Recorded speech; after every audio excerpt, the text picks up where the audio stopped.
What you are seeing here is the border crossing between Tijuana in Mexico and San Diego on the US side, and all these cars, these are lined up to cross into the border. And what I understand, this is probably the busiest border crossing in the world. This always remains like this. You see the long lines here. I'm standing on top of this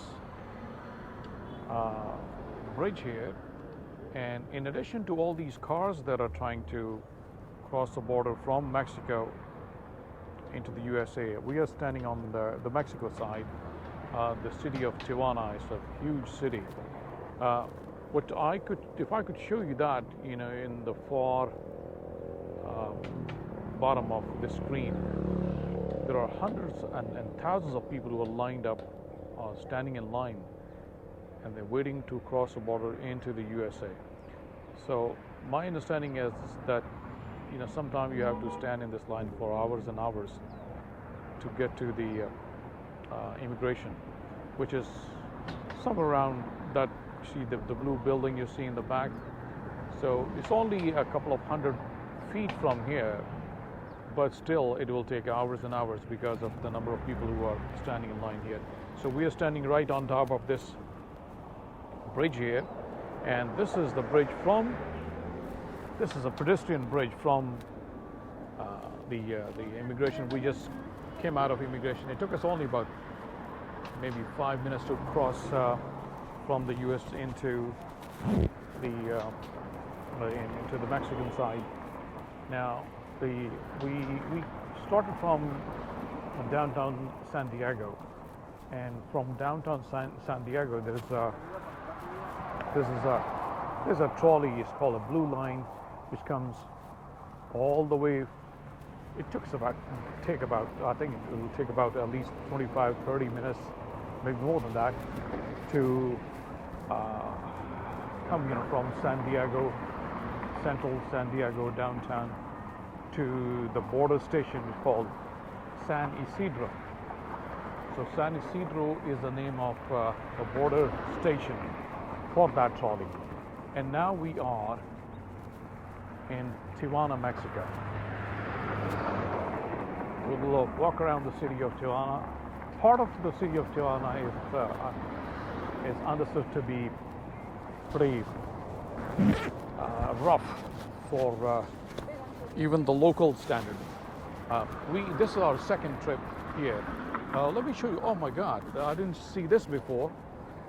If I could show you from here, these are all the local handicrafts, trinkets that people are selling by the roadside to all these people who are waiting in line in these cars. So I'm assuming that it's very colorful. They're all the symbols of Mexican culture. Some of this is not the symbol of Mexican culture. Do you see that? See look at that colorful thingy over there, the pink thingy. I don't know why it's pink color. So, well, they're selling almost everything. They're still like that. Some of this is very interesting. You can figure out what I'm talking about. Different colors, and we see all the. No, I don't want you to get that. What? Huh? Yes, we should get that. And also, you see those? I think those are clay pots. Do you want the clay pots? Doesn't matter. We can carry it. So we'll have to go down and find out the prices of these. This we can do when we return from visiting the city. Like I said, we were here last night, but it was too dark, couldn't see much. So we went back to San Diego on the US side, and now we're back into Mexico, Tijuana. Very interesting. This is a view from top of this pedestrian bridge. we will cross to go into the city of Tijuana. Very nice. Let's take a quick selfie from here. You want to take a quick selfie? Let's come over here.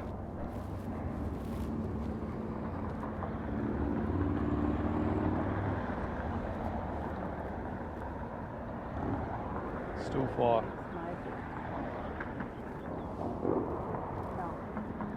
Yeah.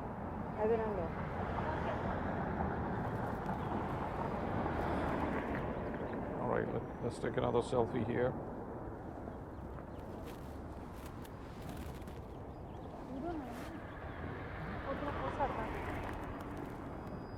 Then you need to hold this.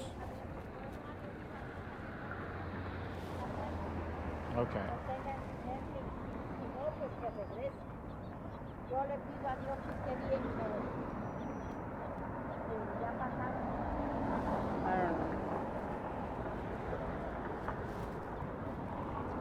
So while we are doing this, our short ride through the city of Tijuana, for the last two sessions, two videos, I've been discussing the issue of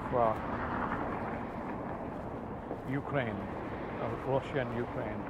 And this morning I posted a couple of questions that came to my mind when we were thinking about this horrible situation that's happening to the people. People are people. People, innocent people, have nothing to do with the military objective. They just want to live their lives. The same is true for the Ukrainian people who just want to live their lives. The parents, the mothers, the fathers, the children, who have every right to live a peaceful life. But unfortunately, they sometimes fall victim to the pride, to the nationalism, to the so-called patriotism of different people or individuals. And in this case, the individual we're talking about is the Russian President Putin.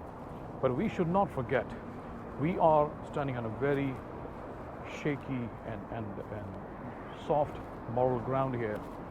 We don't have much to stand on. The question that came to my mind: what was the standing of Ukraine? Where did Ukraine stand militarily when when very powerful countries were attacking two weaker countries of Iraq and Afghanistan? Where did Ukraine stand there militarily? Ukraine, unfortunately, at that time was part of that occupying forces, the third largest military contingent, which they sent into Iraq and Afghanistan. Same people, innocent people, hundreds and thousands were killed, millions were displaced, and the entire direction of life was changed, for the people in those two countries. So we should not forget, this is kind of a karma. I'm not a firm believer in karma, but I can tell that what's happening to Ukraine, what Putin is doing to Ukraine, is based on the same language that was used against the two other countries. We should not forget that. So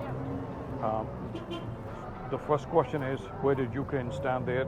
Secondly, I was watching what was going on, what they were showing on CNN. This is the first time I've seen in a long time that CNN and other media, they were showing the receiving end of these missiles and bombs. They're showing the actual the people who are the victims of these bombs and shells, which is so different from what they were showing before. They were embedded with the occupying forces. They were embedded in their tanks and their armored cars before. At this time, they're on the ground. They have the civilian reporters. They have even a former president Peter, I think his name is Poroshenko, something like that. He is serving as sort of a reporter for CNN. This never happened before. In other parts of the world, they were embedded in occupying forces. They were embedded in their tanks and armored cars. Why are these journalists not embedded in the Russian tanks now? Why are they not showing just the people who are fighting? Why are they showing now the people who are receiving these bombs and bullets? Before they were only showing in the past they were showing only the people who were fighting at them. They were not showing the human affliction. They were not showing the human suffering and the mayhem and the chaos that was inflicted upon those two countries, and the lives that were lost on the streets. Unfortunately, this is the first time, so you can guess from here the quality of journalism. So this is how journalism works. So before I end this, I just want to show you a quick view of the city of Tijuana. Beautiful landscape. I'm not sure that you can appreciate the view and the vista that I'm seeing in the far end. There's the entire city on that little mountain up there, thousands and thousands of houses there, and we are in the middle of this town. We'll walk around the city, and maybe I'll leave you with some of the sights and sounds of the city while I conclude my conversation for today. I'll see you next time.